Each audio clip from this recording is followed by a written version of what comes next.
everybody. Welcome to Financial Keys to a Head Start. I'm your host and creator, LeBron Stephen.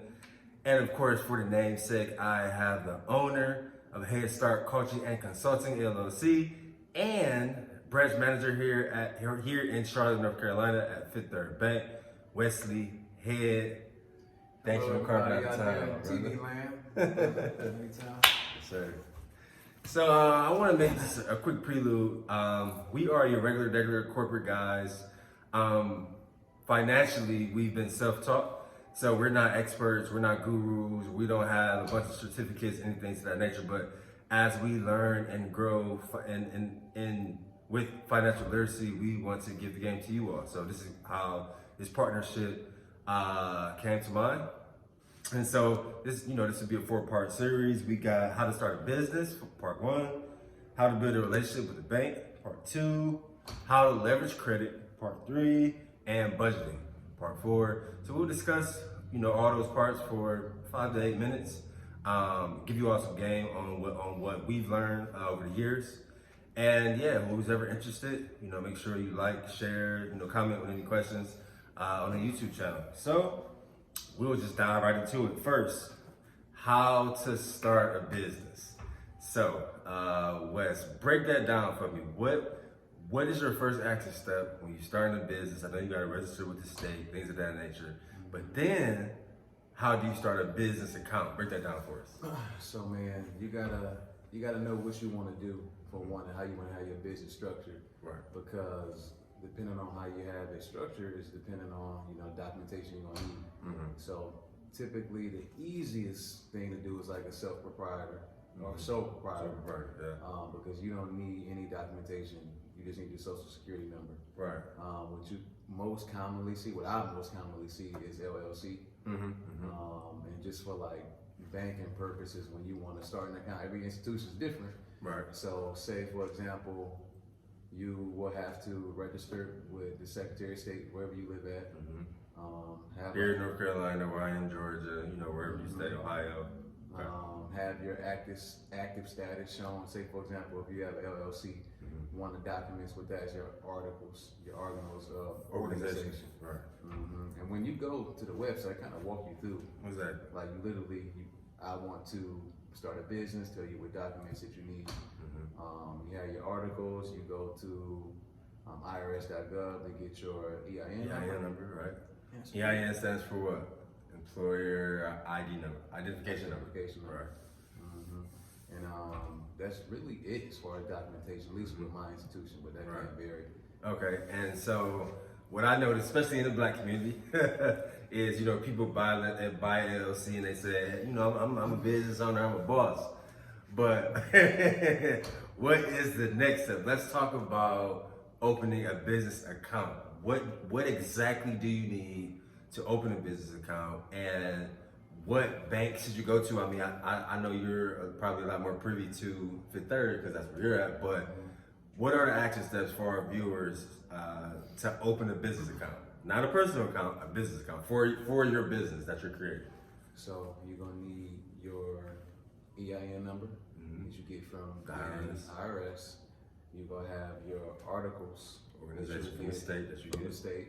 And then like your active status, because you can have a business per se or be registered, but it not be active. Could be dissolved business. Okay. So and what makes a business dissolve? What makes you not active? So if you buy it like years ago and just don't do anything with it, or say for example your LLC, I think it's like $125 to register with that. It's like an annual thing.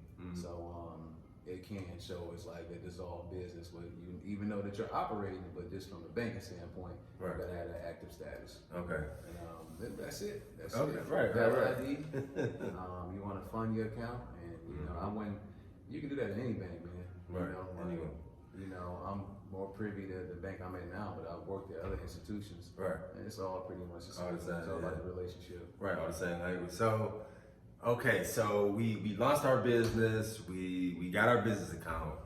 Talk about the limitations when it comes to business account and a personal account, because I know obviously with a personal account you can have however much money in your checking and your savings, but with the business, you're supposed to have a certain amount or you get charged a monthly fee. So talk about that a little bit. Yeah, and same thing could be from personal too, Okay. depending on what institution you're at.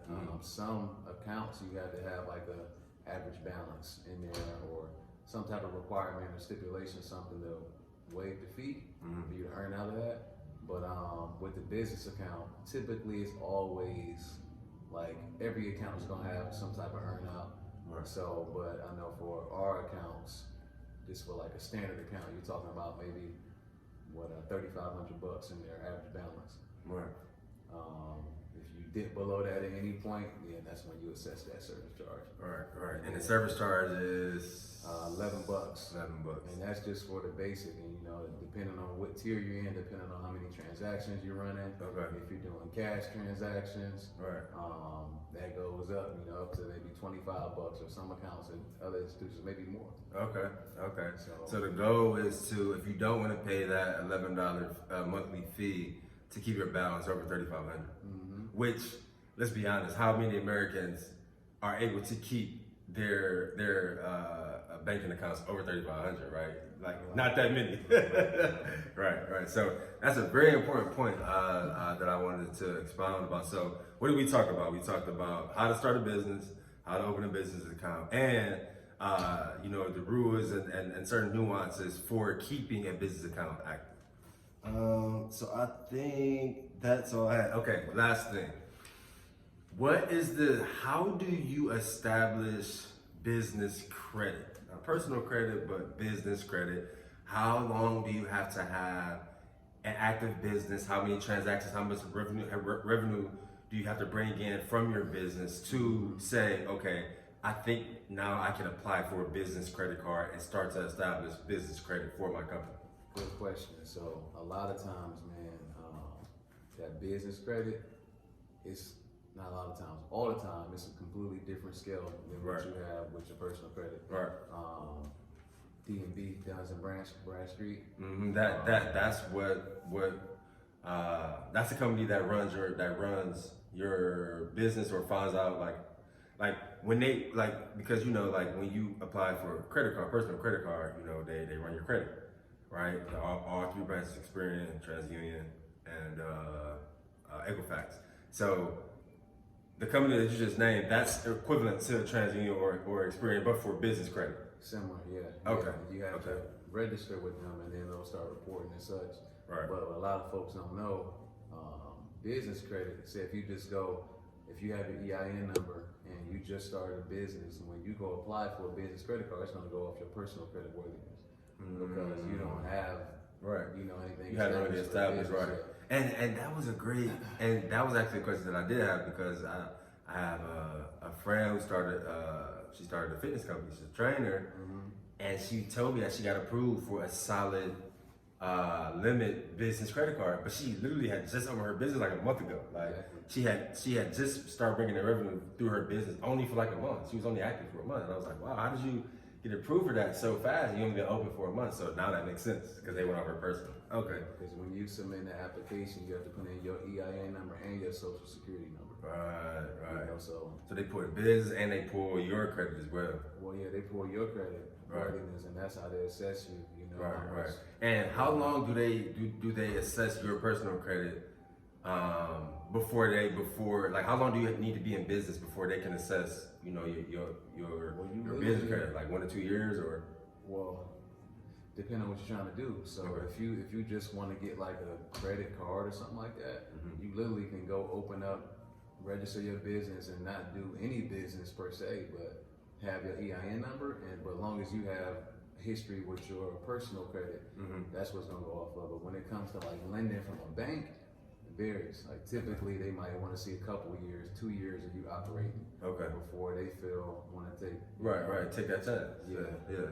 And feel like they get their money back. Okay, got you, man. Financial keys to a head start. We going. That's just part one. Get that credit right.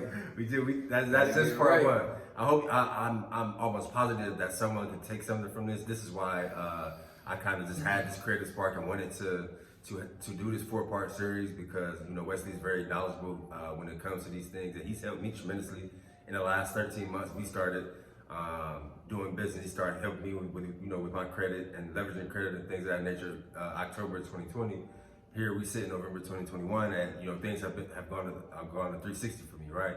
And so this information is the stuff literally that he told me, and I applied it. All he told me was, "Hey, listen, do everything I tell you to do, and you're gonna be good." And now we're sitting there, and you know it's so true.